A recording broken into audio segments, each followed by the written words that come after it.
Gero eskola sortzerakoan nahi genuen egin zerbait ezberdina. Nahi genuen zerbait ezberdina, zerbait berritzailea eta kalitatezkoa. Orduan egiten duguna da astero, egun bat futbol entrenamenduak eta bestea psikomotrizitateko klaseak. Psikomotrizitatean talde jolasak, jolas kooperatiboak eta lankidetza lantzen dugu.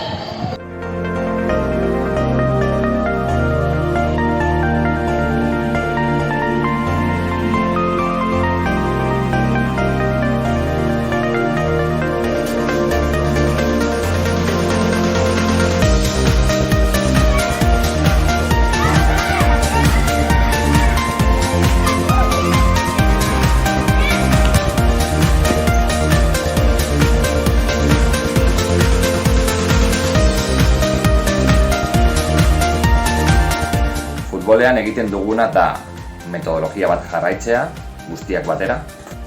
Eta gero, jarraitzen ditugun pausuak, lehenengo eta behin, egiten duguna da beroketa, guztiak borobilean, kontzentrazio momentua, guztiak giltzadurak mugitzen. Gero, garrantzi handia ematen diegu jolasei, baloiarekin ariketak, batez ere lehenengo urratsak menperatzeko.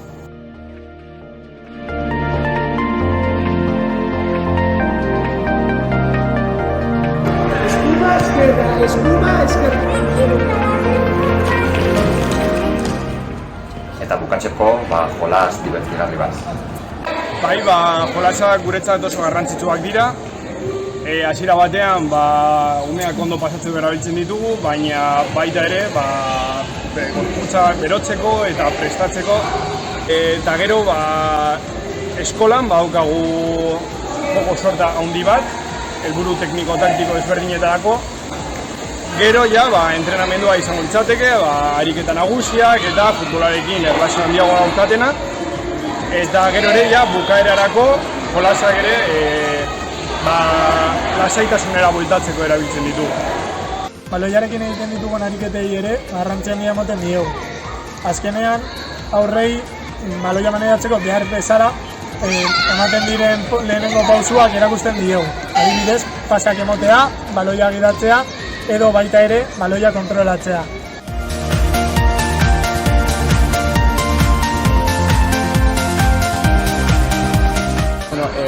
Arauak errespetatzea eta irunen arteko errespetua izatea guretzat oso garrantzitsua batez ere bai.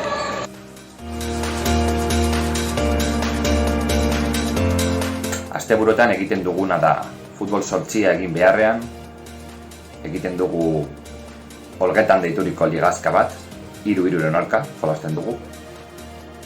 Eta horrela, umeak parte hartze handiagoa daukate, akzio tekniko gehiago egiten dituzte bakarka, eta asko hobeto pasatzen dute. Nagusiekin egiten duguna da futbol 5, eta gero azken hilabetetan era progresibo batean futbol 7.